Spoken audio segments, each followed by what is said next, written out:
போன வாரம் அர்ஜென்டினாவை சேர்ந்த உலக புகழ்பெற்ற ஃபுட்பால் பிளேயர் லியோனல் மெஸ்ஸி இந்தியாவுக்கு வந்திருந்தார். இது தொடர்பான இங்கிலீஷ் நியூஸ் ஹெட்லைன்ஸ்லாம் என்னென்ன வந்திருக்கு, அதோட தமிழ் மீனிங் என்ன அப்படிங்கிறது இந்த வீடியோவில் பார்க்க போகிறோம். ஃபஸ்ட்டு ஹெட்லைன்ஸ் வந்து Messi's tour of India begins with fans throwing bottles stadium vandalised அப்படின்னு இருக்குது. அதாவது மெஸ்ஸியோட இந்திய பயணம் எப்படி தொடங்கியிருக்கு அப்படின்னா, அதாவது ஃபேன்ஸ் அவங்க வந்து பாட்டில் சேரெல்லாம் வந்து தூக்கி போட்டு இந்த மாதிரி ஒரு இதில் தான் வந்து இந்த டூர் ஆரம்பிச்சிருக்கு. ஏன்னா கொல்கத்தாவில் வந்து அவரை வந்து சரியாக பார்க்க முடியல அப்படின்னு சொல்லிட்டு ஃபேன்ஸ்லாம் ரொம்ப கோபமாகி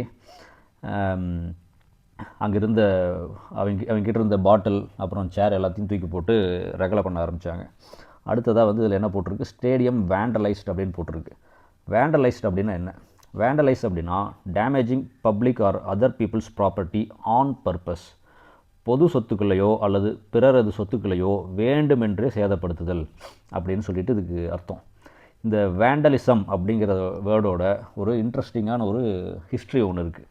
அதாவது 5ஆம் நூற்றாண்டில் ரோம சாம்ராஜ்யத்துக்கும் ஜெர்மன் ட்ரைப்ஸான வேண்டல்ஸ் அப்படின்னு ஒரு இன மக்களுக்கும் ஒரு பெரிய போர் நடந்தது. இந்த போரில் வந்து ரோம் சாம்ராஜ்யம் தோற்கடிக்கப்பட்டு அந்த வேண்டல் இன மக்கள் வந்து ரோம் நகரத்துக்குள்ளே புகுந்து எல்லாத்தையுமே வந்து நாசம் செய்ய ஆரம்பித்தாங்க. அதாவது இராணுவ தளவாடங்கள், இராணுவ அதிகாரிகள் மட்டும் இல்லாமல் பொதுமக்கள், பொது நூலகங்கள், அப்புறம் கலை பொருட்கள், பெயிண்டிங்கு, சிலை, இந்த மாதிரி வந்து அவங்களுக்கு என்னென்னலாம் கண்ணுக்கு கிடைக்குதோ எல்லாத்தையுமே வந்து சேதப்படுத்த ஆரம்பித்தாங்க. அன்னையிலிருந்து வேண்டல்ஸ் அப்படின்னாலே பொது சொத்தை நாசம் பண்ணுபவர்கள், ஒரு வெறி, ஒரு பழிவாங்கும் நோக்கத்துக்காகவே வந்து பொது சொத்தை வந்து நாசம் செய்பவர்கள் அப்படின்னு குறிப்பதற்காக வேண்டலிசம் அப்படிங்கிற வேர்டு வந்து அன்னையிலிருந்து யூஸ் பண்ணப்பட்டது.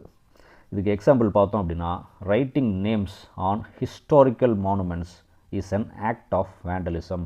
அதாவது ஒரு வரலாற்று சிறப்புமிக்க ஒரு பில்டிங்கில் அல்லது கோயிலில் போய் தங்களோட பேரை வந்து மார்க் பண்ணிட்டு வர்றது, கல்லை வச்சு அதில் வந்து சேதப்படுத்துறது, இதெல்லாம் வந்து ஒரு வேண்டலிசம், பொது சொத்தை நாசப்படுத்துதல் அப்படிங்கிற ஒரு செயலுக்குள்ளே அடக்கம் அப்படின்னு சொல்கிறாங்க. The statue was damaged in an act of vandalism. அதாவது பெரிய தலைவர்களோட ஸ்டாச்சு, அதாவது சிலைகளில் போய் மை பூசுறது, கையை வந்து சேதப்படுத்துறது, தலையை சேதப்படுத்துறது, இந்த மாதிரியான விஷயங்கள் செய்கிறதுமே வந்து வேண்டலிசம் அப்படிங்கிற ஒரு விஷயத்தில் தான் வருது. அப்போ இந்த நியூஸ் ஹெட்லைன்ஸ் வந்து சேர்த்து படிக்கும்போது மெஸ்ஸிஸ் டூர் ஆஃப் இந்தியா பிகின்ஸ் நல்லா தொடங்கியிருக்கு. எப்படி தொடங்கியிருக்கு அப்படின்னா, ஃபேன்ஸ் வந்து பாட்டிலில் வந்து த்ரோ பண்ணுறதுல, அதாவது தூக்கி போட்டு அவங்களோட கோபத்தை வெளிப்படுத்துறதுல ஆரம்பிச்சிருக்கு. அடுத்தது என்ன ஆயிருக்கு அப்படின்னா, ஸ்டேடியம் வந்து சூறையாடப்பட்டிருக்கு அப்படின்னு சொல்லலாம். இதுக்கு அடுத்த ஹெட்லைன்ஸ் வந்து I am an ardent fan yet Messi's India spectacle did not move me. இதில் வந்து 3 முக்கியமான வேர்டு இருக்குது. ஆர்டன்ட் ஒன்று, ஸ்பெக்டக்கிள் ஒன்று, மூவ் மீ அப்படின்னு சொல்லிட்டு ஒரு ஃப்ரேஸ். ஆர்டன்ட் அப்படின்னா என்னன்னு முதல் பார்க்கலாம். ஆர்டன்ட் அப்படின்னா ஷோயிங் ஸ்ட்ராங் ஃபீலிங்ஸ், ஒரு விஷயத்து மேலே வந்து ஒரு தீவிரமான உணர்ச்சிகளை வெளிப்படுத்துகிற அப்படின்னு சொல்லலாம். He is an ardent supporter of electric vehicles. அதாவது எலக்ட்ரிக் வாகனத்தை அவன் வந்து ரொம்ப தீவிரமாக ஆதரிக்கிறான். ஏன் அப்படின்னா வந்து பெட்ரோல், டீசல் போன்ற பொல்யூஷன் ஏற்படுத்தக்கூடிய வாகனங்களை விட்டுட்டு பொல்யூஷன் ஏற்படுத்தாத எலக்ட்ரிக் வாகனங்களை வந்து பயன்படுத்தணும் அப்படிங்கிற விஷயத்தில் அவன் வந்து ஒரு தீவிர ஆதரவாளராக இருக்கான் அப்படின்னு சொல்லலாம். இதை வந்து ஆதரவாளர் மட்டும் இல்லாமல் விமர்சகர் அப்படிங்கிற எண்ணத்துலேயுமே அர்த்தத்துலேயுமே இதை யூஸ் பண்ணலாம். She is an ardent critic of the government. அவள் வந்து அரசின் ஒரு தீவிர விமர்சகர் அப்படின்னு சொல்லலாம். அடுத்த வேர்டு வந்து ஸ்பெக்டக்கிள். ஸ்பெக்டக்கிள் அப்படின்னா something that looks amazing or attracts attention. அதாவது ஒரு பார்வைக்கு பார்க்குறதுக்கே நல்ல பிரம்மாண்டமாக கண்கவர் விதமாக இருக்கிற ஒரு விஷயத்தை வந்து ஸ்பெக்டக்கிள் அப்படின்னு சொல்லலாம். த solar Eclipse is a rare spectacle. அதாவது சூரிய கிரகணம், இது வந்து தினசரி வந்து சூரிய உதயம் அல்லது நிலா உதயம் ஆகிற மாதிரியான சாதாரண விஷயம் கிடையாது. என்றைக்கோ ஒரு நாள் நடக்கிற ஒரு பிரம்மாண்டமான பார்க்குறதுக்கே மிகவும் அரிதான ஒரு காட்சி. அதனால தான் இது வந்து ஒரு ரேரான ஒரு ஸ்பெக்டக்கிள் அப்படின்னு சொல்கிறோம். அடுத்தது the kite festival in Gujarat was a colourful festival. குஜராத்தில் நடைபெற்ற அந்த பட்டம் விடும் அந்த திருவிழா ஒரு வண்ணமயமான ஒரு ஸ்பெக்டக்கிள், அதாவது ஒரு பார்க்குறதுக்கே வந்து நல்லா இருக்கிற ஒரு விஷயம். இந்த இடத்துல வந்து ஏன் வந்து மெஸ்ஸியோட விசிட்டை வந்து ஸ்பெக்டக்கிள் அப்படின்னு சொல்கிறாங்க அப்படின்னா, அவரை வந்து இந்தியாவுக்கு வரவழைச்சு அவர் வந்து ஒரு காட்சி பொருளாக வந்து நிறுத்தி எல்லாரும் போய் செல்ஃபி எடுக்கிறது, அவருக்கு போய் வந்து கோயிலுக்கு கூட்டிகிட்டு போய் சாமி கும்பிட வைக்கிறது, இதெல்லாமே வந்து அவரை வந்து ஒரு காட்சி பொருளாக அந்த இடத்துல வந்து காட்டியிருக்காங்க. அதனால தான் ஸ்பெக்டக்கிள் அப்படின்னு சொல்கிறாங்க. டிட் நாட் மூவ் மீ அப்படின்னா, மூவ் அப்படின்னா வந்து இங்கேருந்து இன்னொரு பக்கம் நகர்றது அப்படிங்கிறது அர்த்தம் வந்து இருந்தாலும் இதை வந்து இந்த இடத்துல வந்து ஃபிகரேட்டிவாக எப்படி யூஸ் பண்ணியிருக்காங்க அப்படின்னா, to make someone have strong emotions அப்படின்னு சொல்லலாம். அதாவது அடுத்தவரை உணர்ச்சி வசப்படுத்துதல் அப்படின்னு சொல்லலாம். இதுக்கு example, the movie really moved me. அந்த படம், அந்த திரைப்படம் வந்து என்னுள்ள வந்து ஒரு உணர்ச்சியை தூண்டுச்சு, ரொம்ப நல்லா இருந்தது அப்படின்னு சொல்லலாம். Her speech moved the audience to tears. Tears அப்படின்னா கண்ணீர். அந்த அவளுடைய பேச்சு வந்து ஆடியன்ஸோட மத்தியில் கண்ணீர் வரவழைக்கும் அளவுக்கு ஒரு உணர்ச்சியை தூண்டும் விதமாக இருந்தது. அந்த அளவுக்கு அவளோட பேச்சு வந்து ரொம்ப ரொம்ப இன்டென்ஸாக இருந்துச்சு அப்படின்னு சொல்லலாம். இப்போ இந்த ஹெட்லைன்ஸில் நம்ம பார்த்தோம் அப்படின்னா, I am an ardent fan. இந்த ஆர்டிக்கிள் எழுதினவர் சொல்கிறார், நான் வந்து மெஸ்ஸியோடைய மிகவும் தீவிர ரசிகன் தான். இருப்பினும், எட் அப்படின்னா இருப்பினும் அப்படின்னு சொல்லலாம். மெஸ்ஸிஸ் இந்தியா ஸ்பெக்டக்கிள். மெஸ்ஸியோடைய இந்தியா வருகை, அந்த ஒரு பிரமாண்ட அந்த வருகை வந்து டிட் நாட் மூவ் மீ, என்னுள்ள எந்த ஒரு உணர்ச்சியும் ஏற்படுத்தலை. இது வந்து வெறும் செயற்கையாக இருக்குது. இவர் வந்ததுனால வந்து இந்திய ஃபுட்பாலுக்கு எந்த விதமான நன்மையும் நடக்க போகிறது கிடையாது. அவரை வந்து வெறும் ஒரு பொம்மை மாதிரி தான் அந்த இடத்துல கூட்டிகிட்டு வந்திருக்காங்க. இந்திய ஃபுட்பால் வந்து ஏற்கனவே ரொம்ப வந்து ஒரு சப்போர்ட் இல்லாத ஒரு இடத்துல இருக்குது. இப்போ மெஸ்ஸி வந்ததுனால மட்டும் இந்திய ஃபுட்பால் வந்து மேலே வந்து தலைத்து மேலே வந்துட போகிறது கிடையாது அப்படிங்கிறத இந்த நியூஸ் ஹெட்லைன்ஸில் சொல்லியிருக்காங்க. அடுத்த ஹெட்லைன்ஸ் பார்த்தோம் அப்படின்னா, Baichung Bhutia slams Messi's Kolkata visit fiasco, says it tarnishes India's image. நமக்கு தெரியும், பாய்சுங் பூட்டியாங்கிறவர் வந்து இந்திய ஃபுட்பால் டீமோட முன்னாள் கேப்டன். அவர் வந்து ஸ்லாம்ஸ் அப்படின்னா வந்து கடுமையாக விமர்சனம் செய்கிறது தான் வந்து ஸ்லாம்ஸ் அப்படின்னு சொல்கிறாங்க. ஸ்லாமுக்கு இன்னொரு அர்த்தம் வந்து கதவை வந்து வேகமாக மூடுறது, ஒரு சத்தத்தோட ஒரு கோவத்தில் வந்து மூடுறது அப்படிங்கிறது தான் வந்து இதுக்கு வந்து ஒரிஜினல் அர்த்தம். இதை வந்து நம்ம ஃபிகரேட்டிவாக யூஸ் பண்ணும்போது ரொம்ப கடுமையாக விமர்சனம் செஞ்சாங்க அப்படின்னு சொல்லலாம். அடுத்தது இதில் வந்து ஃபியாஸ்கோ அப்படின்னு சொல்லிட்டு ஒரு வேர்டு இருக்குது. ஃபியாஸ்கோ அப்படின்னா an event that is a complete failure that causes shame or embarrassment. சங்கடம் அல்லது அவமானத்தை ஏற்படுத்தும் விதமான ஒரு நிகழ்வு, பெரிதும் எதிர்பார்க்கப்பட்டு கடைசியில் வந்து அது ஒரு தலைக்குனிவு, ஒரு அவமானத்தை ஏற்படுத்தும் விதமாக வந்து போய் முடிகிற வந்து அந்த ஒரு ஃபெயிலியரை தான் வந்து நம்ம வந்து ஃபியாஸ்கோ அப்படின்னு சொல்லலாம்.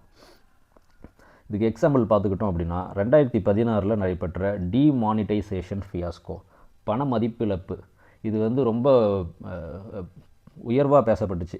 இப்போ வந்து இதை பண மதிப்பிழப்பு செஞ்ச உடனே நாட்டில் இருக்க கருப்பு பணம் எல்லாமே ஒழிஞ்சிரும் அப்படின்னு சொல்லிட்டு மிகவும் ஒரு வரவேற்கத்தக்க விஷயமாக வந்து கொண்டு வரப்பட்ட இந்த விஷயம் திடீர்னு என்ன நடந்துச்சு அப்படின்னா, கடைசியில் வந்து அவங்க சொன்ன எந்த அப்ஜெக்டிவுமே நடக்கலை. மக்கள் வந்து கடைசியில் ரொம்ப சிரமத்துக்கு தான் ஆளானாங்க. இதுதான் வந்து டிமானிட்டைசேஷன் ஃபியாஸ்கோ அப்படின்னு சொல்லலாம்.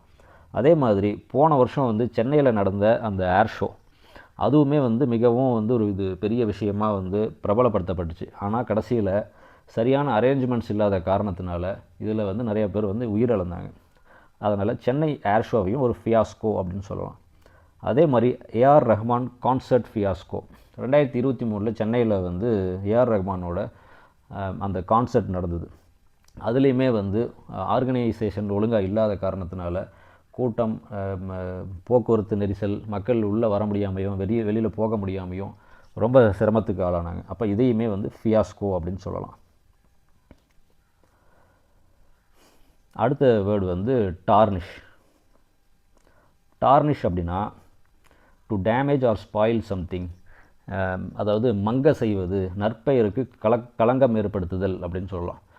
எப்படி வந்து ஒரு உலோகம் வந்து வெளியில் வந்து மலையிலையும் வெயிலையும் வச்சா அதோட பளபளப்பு மங்கி போகுதோ, அதே மாதிரி ஒருத்தரோட நற்பெயருக்கு வந்து களங்கம் ஏற்படுத்துறது அப்படின்னு சொல்லிட்டு இந்த இடத்துல சொல்லலாம். Match fixing tarnished the cricket team's reputation. அந்த மேட்ச் ஃபிக்ஸிங் வந்து என்ன பண்ணுச்சு அப்படின்னா அந்த கிரிக்கெட் அணியோட நற்பெயருக்கு களங்கம் ஏற்படுத்துச்சு, டார்னிஷ் பண்ணிருச்சு அப்படின்னு சொல்லலாம். தி opposition is trying to tarnish the governments image. எதிர்க்கட்சி, ஆப்போசிஷன் அப்படின்னா எதிர்க்கட்சி, trying to tarnish the governments image, கவர்மெண்ட்டோட நற்பெயருக்கு களங்கம் ஏற்படுத்த முயற்சி செய்கிறாங்க அப்படின்னு சொல்லிட்டு இந்த இடத்துல சொல்லலாம். அதே மாதிரி இப்போ இந்த ஹெட்லைன்ஸை வந்து நம்ம ஃபுல்லாக படிக்கும்போது Baichung Bhutia slams Messi's Kolkata visit fiasco. Messi வந்து கொல்கத்தாவுக்கு வந்ததை வந்து அவர் விமர்சனம் பண்ணலை, அதில் ஏற்பட்ட வந்து அந்த ஒரு ஆர்கனைசேஷன் வந்து ஒழுங்காக இல்லாத அந்த விஷயத்தை வந்து அங்கே ஏற்பட்ட அந்த குளறுபடியை வந்து அவர் வந்து கடுமையாக விமர்சனம் செய்கிறார்.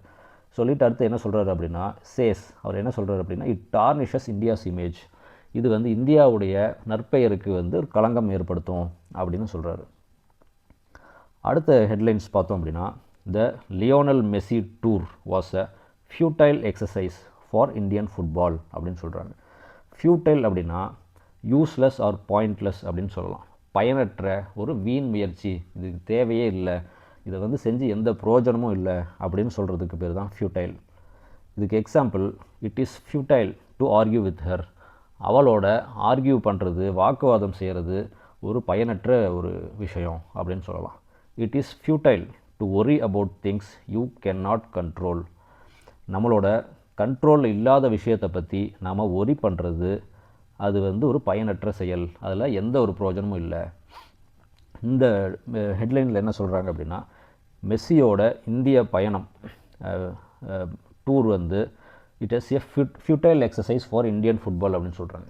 இந்திய கால்பந்தோட முன்னேற்றத்துக்கு இது எந்த ஒரு பிரயோஜனமும் பண்ண போகிறது கிடையாது, இது வெறும் காசு பார்ப்பதற்கான ஒரு ஒரு ஒரு விஷயம் மட்டும்தான். இதனால் இந்திய ஃபுட்பால் வந்து முன்னேறிடுமா, நிறையா சின்ன சின்ன பசங்கள்லாம் வந்து ஃபுட்பாலை எடுத்து அடுத்தது வந்து விளையாட ஆரம்பிப்பாங்க அப்படின்னு எதிர்பார்த்தோம் அப்படின்னா அது வந்து நடக்காத விஷயம்தான் அப்படின்னு சொல்கிறாங்க.